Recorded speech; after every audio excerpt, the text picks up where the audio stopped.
The city was buzzing with weekend life. Street vendors calling out, music drifting from open windows, children laughing as they chased a ball across cracked sidewalks.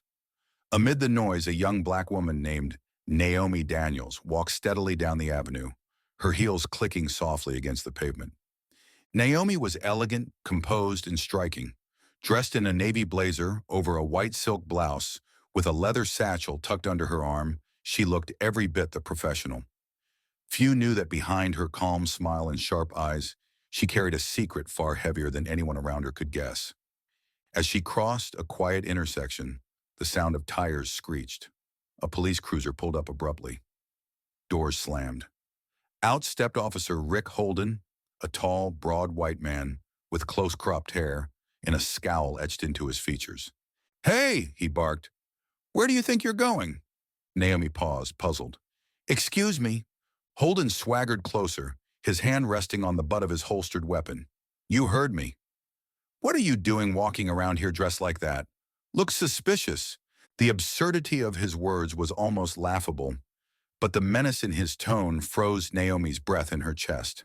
"I'm just walking home," Naomi answered evenly, though her pulse quickened. Holden sneered. "Walking home, huh? With that bag? Looks like you're casing the shops, or maybe carrying stolen goods." Pedestrians slowed, watching uneasily. A couple across the street whispered, pulling out their phones. Naomi straightened her shoulders.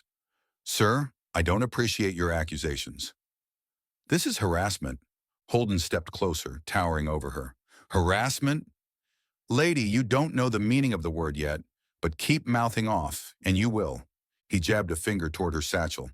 "Open the bag." "Now." Naomi froze. She knew what was inside. Not contraband, not anything criminal, but documents and an ID that, if revealed here, would shock the entire block. Naomi Daniels wasn't just another professional on her way home. She was a diplomat in training, part of an international exchange program, working with her country's embassy. Her satchel contained sensitive files and her diplomatic ID, a card that meant she was not subject to local police harassment. But flashing that ID in public wasn't something she could do lightly. It carried weight, drew attention, and in the wrong hands could even make her a target. She had been trained to use it only when absolutely necessary. And right now, Officer Holden was pushing her closer and closer to that line. "Sir, I don't have to show you what's in my bag," Naomi said firmly. Holden's face darkened. He reached out suddenly, shoving her shoulder hard enough that she stumbled back a step. Gasps erupted from onlookers. "Don't tell me what you don't have to do," he growled. "Out here, I make the rules." Naomi's heart hammered. The streets spun with murmurs. Phones lifted higher. A child clutched her mother's leg, whispering, "Why is he being so mean to her?" Naomi steadied herself, refusing to cower. "You are out of line, officer.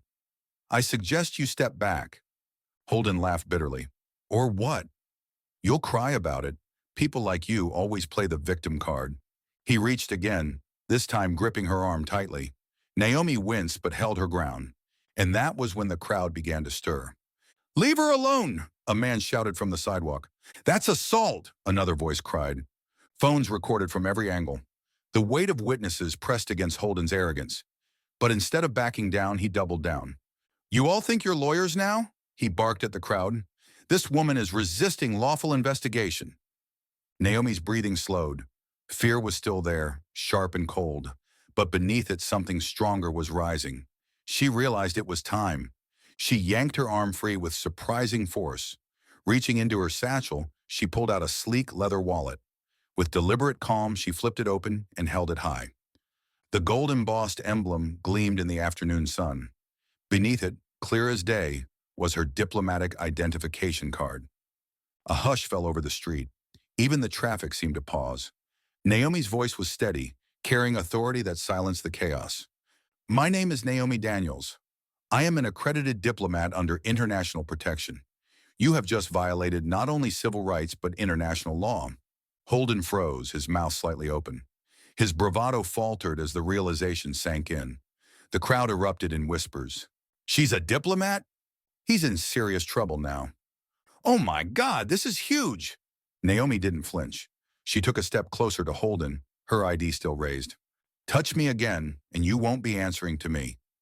You'll be answering to the State Department and the world. Holden's face flushed crimson, rage and panic battling for dominance. Before anyone could process further, the sound of approaching sirens pierced the air. Not just a squad car this time. Two black SUVs with tinted windows screeched to a halt. Men and women in dark suits poured out, their lapel pins glinting. The crowd gasped. This wasn't ordinary law enforcement. This was government. Holden stumbled back, suddenly looking small against the tide of authority now closing in. Naomi's eyes narrowed. Looks like your superiors have arrived. The street braced for what was about to come. Engines rumbled low as the pair of black SUVs idled at the curb. The tinted windows reflected the flashing lights of Holden's cruiser, amplifying the tension. Doors opened in unison, and out stepped men and women in sharp suits, Secret Service-like precision, earpieces glinting beneath the afternoon sun. The crowd's whispers swelled into gasps. Who are they? Looks like federal agents. She wasn't lying. She's really a diplomat. Holden's swagger crumbled. Sweat beaded on his forehead as the suited officials advanced, led by a tall, broad-shouldered man with an American flag pin on his lapel. Ms. Daniels, the man greeted, his tone clipped but respectful. We were informed of a potential breach. Are you unharmed? Naomi nodded, her composure unshaken despite her pounding heart. I'm fine, but this officer has just attempted to detain and assault me without cause. The official's jaw tightened. He turned slowly, his gaze cutting through Holden like glass. Is that true, officer? Holden stammered, his voice cracking under the weight of the crowd and the cameras. She looked suspicious. I was conducting a routine. The man cut him off. Suspicious? She's a credentialed diplomat. Did you even ask for identification before escalating? Holden's mouth opened, but no words came. His silence was damning. At that moment, Mrs. Green, a store owner who had been filming the entire incident, stepped forward, her phone still raised. We all saw it. He shoved her, grabbed her arm, accused her of stealing. She told him who she was. He wouldn't listen. Another voice chimed in. Check our videos. He went after her just because of how she looked. The officials glanced around, noting the sea of phones aimed squarely at Holden. The weight of public witness was undeniable. Rage flared in Holden's eyes. He stepped forward, his voice rising. This is ridiculous. She's making this up. These people are all against me. Naomi raised her chin. Her voice was calm, measured, every syllable sharpened by control. No one here is against you, officer. You're against yourself. Your actions did that. The crowd murmured approval. Holden's fists trembled at his sides. The lead official produced a tablet from his briefcase, tapping swiftly. Within seconds, Naomi's credentials lit up the screen. Her photo, her diplomatic status, her affiliations. He turned the display so the crowd could see. This woman, he announced firmly, is under international protection. Harassing her is a violation of both U.S. federal law and international treaty agreements. Gasps rippled through the crowd. Naomi's quiet strength became undeniable proof. Holden stumbled back, his face drained of color. I didn't know. Naomi's gaze was unyielding. You didn't care to know. The official signaled two agents. They flanked Holden, their movements smooth and decisive. Officer Rick Holden, one agent intoned, you are being placed under federal investigation for abuse of authority, unlawful detainment, and assault against a protected diplomat. The crowd erupted in cheers and disbelief as Holden's hands were yanked behind his back, cuffs clicking shut. No! You can't do this to me, Holden shouted, thrashing against their grip. I'm the law here. The official's voice boomed, silencing him. No, you disgrace the law here. As Holden was shoved toward the SUVs, Naomi stepped forward, her voice carrying over the noise. Today is proof of something bigger than me. This is about what happens when prejudice guides authority, when arrogance blinds responsibility. Too many have suffered without cameras, without witnesses, without the chance to fight back. But today we saw the truth in real time. The crowd applauded, some with tears in their eyes. Phones streamed live to thousands online. Naomi's words spreading beyond the block. In the midst of his fury, Holden's body betrayed him. His face twisted, his words slurred, and suddenly his knees buckled. The agents barely caught him as he crumpled, seizing violently before going limp. Gasps tore through the crowd. "He's down," someone shouted. "Call an ambulance," another cried, though one was already racing to the scene. The irony wasn't lost on anyone. A man who had wielded his badge like a weapon now lay powerless, his career, and maybe his life, hanging by a thread. Naomi watched silently, her expression unreadable. She felt no triumph in his suffering, only a heavy awareness of the cost of unchecked hate. As medics swarmed Holden's unconscious body, the official turned to Naomi. "You've done nothing wrong, Ms. Daniels. But you should know, the media is already swarming. Your face, your story, it's out there." Naomi glanced at the crowd, their phones still raised, the live stream still rolling. Her diplomatic secret was no longer just hers. The world was watching. By the next morning, Naomi Daniels' face was everywhere. News outlets replayed the footage of Holden's aggression, her calm reveal of the diplomatic ID, and his humiliating arrest followed by his sudden collapse. Headlines blared across TV screens and social media feeds. Diplomatic showdown, cop attacks black woman, faces international fallout. Caught on camera, officer harasses diplomat, ends in hospital. Harassment exposed, woman's identity shocks crowd. Hashtags trended worldwide. Hashtag Naomi Daniels, hashtag diplomatic immunity, hashtag justice served. Millions debated the incident. Some praised Naomi's courage, while others tried to excuse Holden's actions. But one fact was undeniable. The truth was caught on camera, and the world was watching. Naomi sat in her small apartment, blinds drawn, her phone buzzing constantly with notifications. Her satchel, still holding her documents, rested on the table beside her untouched cup of tea. She should have felt vindicated. Instead, her chest was heavy. This wasn't how she wanted to be known. She had trained for years to represent her country, to negotiate treaties and foster peace, not to become the face of yet another story of injustice. Her phone lit up with a call. It was Ambassador Hughes, her mentor at the embassy. "Naomi," his voice was firm but kind, "are you holding up?" She exhaled shakily. "I didn't ask for this spotlight." "I know," Hughes replied, "but sometimes history doesn't ask us. It chooses us. What you did yesterday wasn't just self-defense. It was diplomacy in its purest form. You exposed truth without raising your voice or your hand." Naomi closed her eyes, letting the words settle. Meanwhile, at the hospital, Officer Rick Holden lay unconscious. Doctors confirmed he had suffered a massive stroke, brought on by years of unchecked hypertension and the explosive stress of the encounter. The police department scrambled to control the narrative, but internal leaks revealed the truth.